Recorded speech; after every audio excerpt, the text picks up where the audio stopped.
All right, y'all. It's your boy back again. Blackout. Blackout video. Post this motherfucking stats 2 times over because I didn't say it in the last one because I was under the influence. Um, I'm not going to say what I was influenced by, but I was definitely over the influence, I should say. Anywho, Pelicans lose 117 114. Um, Lonzo, 16 points, 4 assists, 4 rebounds. Um, 5 of 16 shooting. 3 of 12 from three.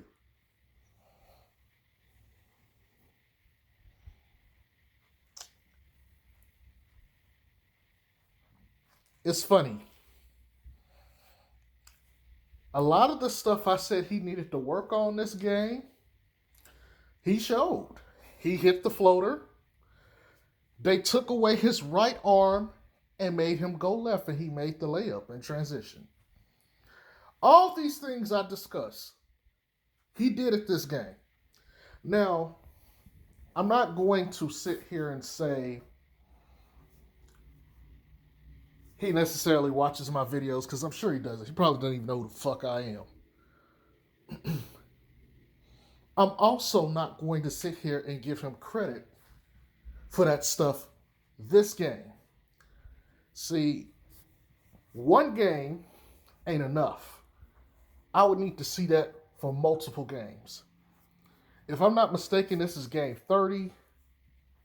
I predicted he would have another increase around game 35, but that was only if some things happen, and I don't see those happening. So I don't see him taking his game to another level for the rest of the season.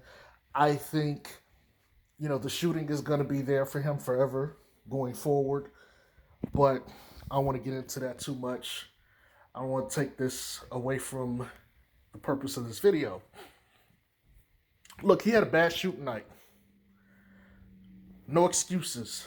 Um, he just couldn't. He just couldn't knock the shot down, and it's okay. You're gonna have games like that. Needs to have a game like that every once in a while. That's cool. Um, my thing is, and as I posted on Twitter, when he went into halftime and his shot wasn't falling, my thing is, okay, Zo, what are you gonna do? Are you going to continue to stick with the three ball, or at that point in time he was 3 or 4 from the field? Are you gonna go and attack the basket and go to your mid range? And that'll tell me a lot about his mindset. And he took to the three ball. He didn't give up. So kudos to him for thinking or believing that he is a shooter. 40%, which would probably be in 39 after this game, but that's okay. But in the playoffs, as I've said before,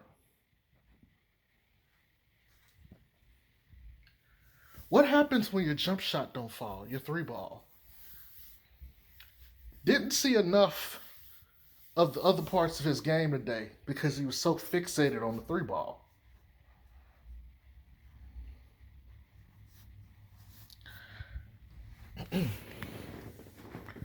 Zion had a rough game. Um, I wouldn't say he was inefficient. I will say they made sure Zion wasn't going to beat them tonight. Zion had 23 points and I believe 14 rebounds. But Zion that entire game was getting triple team underneath the paint, and they were packing the paint. They were not giving him much space to get to his spots and for him to do damage.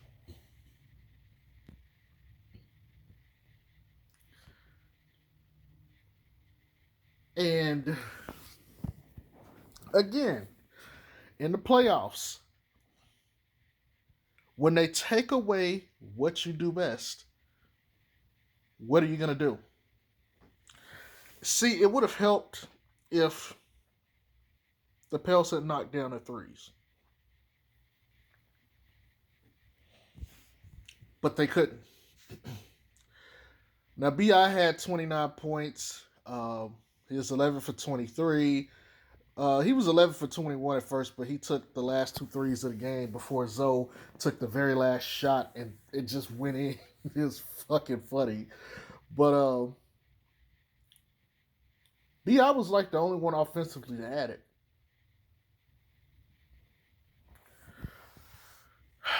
But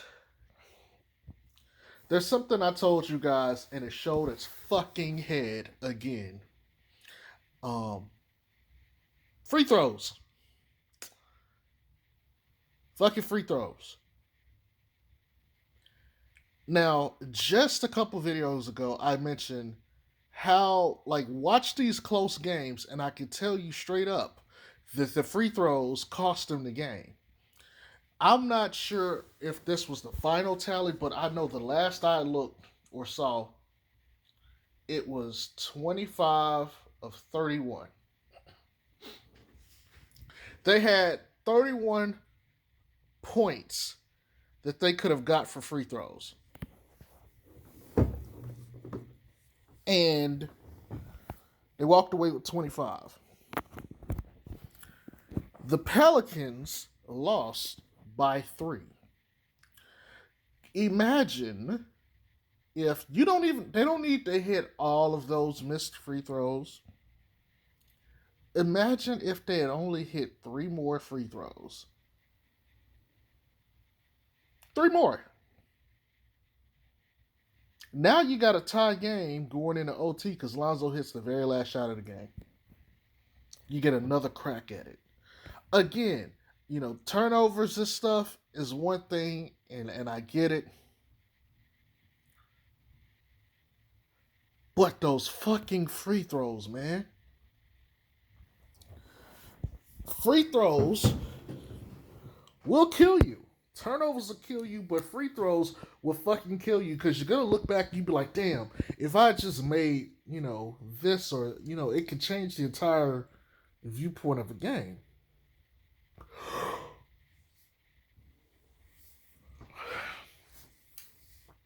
And there was a couple plays or a couple times they went to the line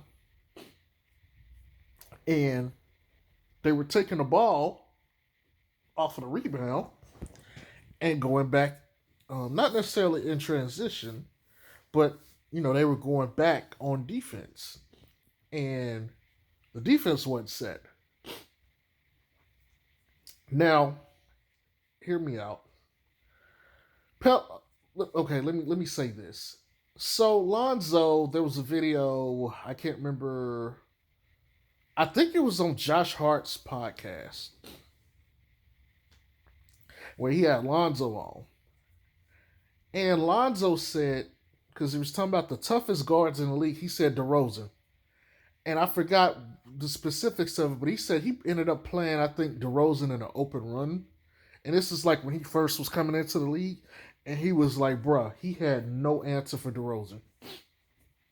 He said DeRozan cooked him in every way that is known to man. He destroyed Lonzo. Now, you look at this game, and he destroyed everybody. And I've told people, DeRozan is a very good basketball player. People give him slack for not beating LeBron. Look, LeBron is LeBron. But let's not, ignore what the fuck DeRozan did and what he is. DeRozan is a hooper. And he's smart. He knows how to play the game. He knows exactly what the fuck he's doing. And if Lonzo can't stop someone like him, and Lonzo still remembers what it's like to face DeRozan because he brought it up on the podcast. This is before the season has started. He still remembered that ass whooping. DeRozan came out there, and I said as soon as LaMarcus Aldridge came in, I was like, okay, this is going to be the conundrum. And Pop decided early in the game he was going to continue to go to that pick and roll with DeRozan. And because there was very little effort to cut him off, he carved him up. You could argue their inability to guard the pick and roll is why they lost the game. But the DeRozan LA pick and roll especially was a problem. The bigs are so used to freaking sagging off that they just kept giving the guy room. And it's just like, oh, wait, DeRozan is a mid range hooper. He's not trying to attack the basket. He's right in his spot. So what did he do? Come up, shot. Josh Hart, Lonzo, or whoever gets hit up on that screen, and he just gets into the spot and pulls up and shoots. The bigs don't come out far enough. And even with that, they can't guard LaMarcus Aldridge, too, because LA will pop, even though you want him to pop. But if DeRozan decides to attack the basket, which he can, LA just pops at the freaking mid-range. Just right there at that elbow, and he just shoots. He just shoots. And you're sitting there looking like, what the fuck happened? And if you go look at him, LA is huge. You know, it's hard enough for Adams to deal with him. But then you got plays where he switched on Lonzo or he switched on BI or something. He's bumped down one of those guys. Look, they can't do shit with him. He's just too big. Hell, he was moving Zion, and Zion is strong as hell. You know, that should tell you something. And all he does is that over left hand fadeaway jump shot. You know, that staple, that Tim Duncan staple, that San Antonio Spurs staple right off the baseline. Easy buckets. And the Pelicans couldn't defend it. It started with the fact that DeMar DeRozan, even if they hedge on the pick and roll, he just broke through it. He just out-efforted them, and they had nothing for him. Once he got dribble penetration, that was it. He was already, it was like it took one step to get to where he wanted, and that was it. And both of our centers weren't going to come and deal with it. Now, at halftime,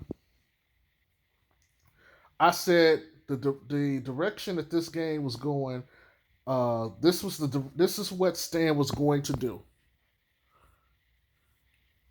Stan was going to play Josh Hart and Zoe, and he was going to put it on them to stop Murray and Patty Mills. Now, Patty Mills Murray got stopped too. They didn't need to do the second part of this, which I thought he was going to have them trap Murray and force someone else to take a shot and shadow Mills the entire rest of that quarter or rest of the game. They did a pretty good job on them. But the other thing that I said he was going to have to do is he was going to have to play small ball, probably play Melly. He's probably going to have to play Melly at the 5 like he did the other game. And they got a little bit of run.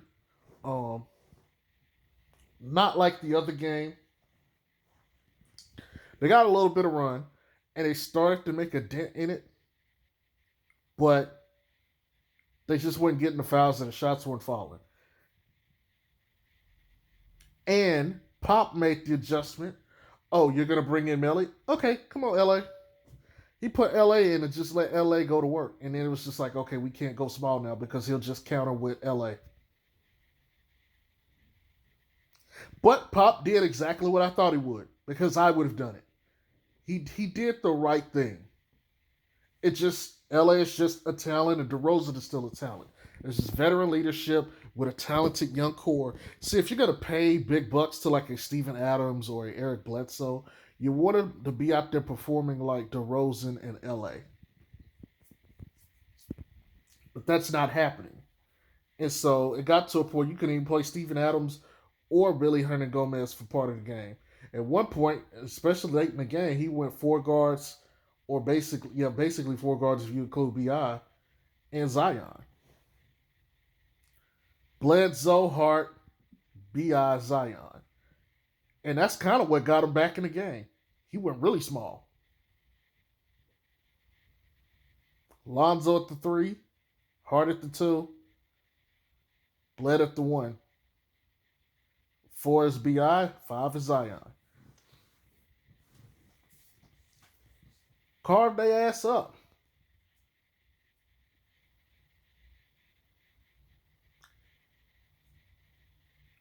Speaking of Josh Hart, 0 of 8, and I believe 0 of 6 from 3. He didn't hit a single shot. I believe he got to the line, but he didn't make a single fucking shot. Not one. JJ didn't play this game, which is funny because this morning they said nobody's on the injury report, and then you turn around and all of a sudden he's doubtful because of strained calf or some shit, or hamstring tightness, something like that. So he didn't play. Now got a couple minutes, and now was making some mistakes, and then now would hit a jump shot or something. It's just like, okay. But also with the goofy ass turnovers, bro. But outside of that, man, it's just basically the starters. No Kira, which if you were going to play Kira, this would have been the game to play Kira because you didn't have JJ. But no Kira. But now got some minutes. That was interesting. Stan has gone full playoff mode. He's shrunk the bench down to 8 guys. And he said, this is what I'm going with.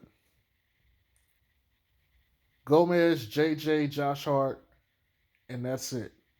And there's going to be, the rest is going to be starters. That's what you do when you're trying to, when you're playing in the playoffs and you're trying to win games. So he's leaning on his Bulls. So kudos to Stan. Kudos for Stan for trying to make an adjustment. It just didn't work. Pick and roll defense was terrible.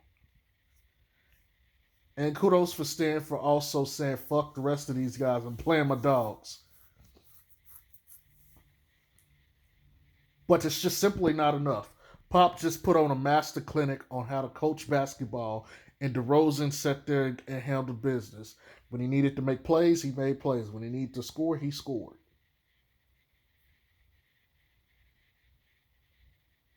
But let this be a lesson.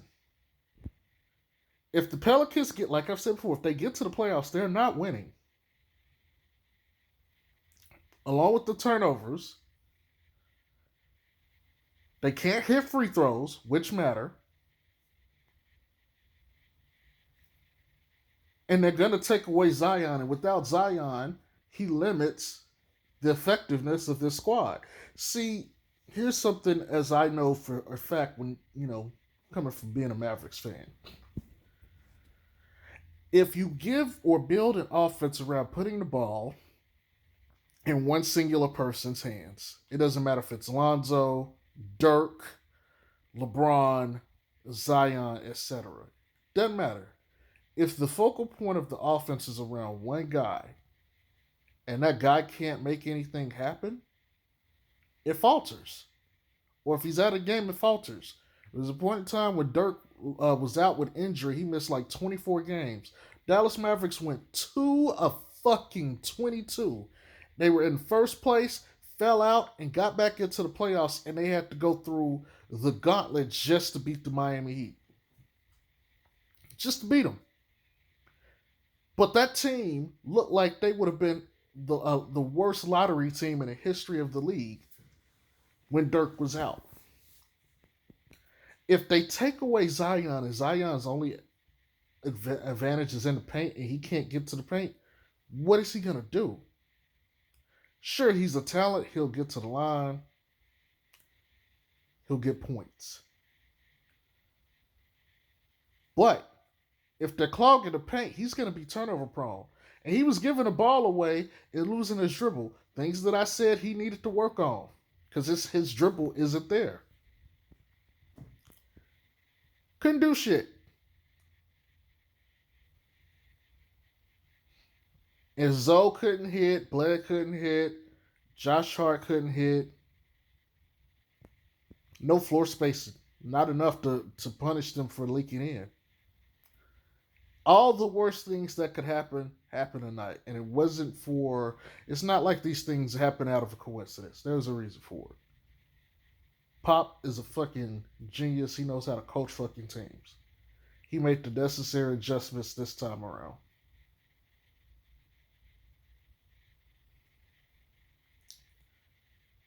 It is what it is. PHMS post his motherfucking stats.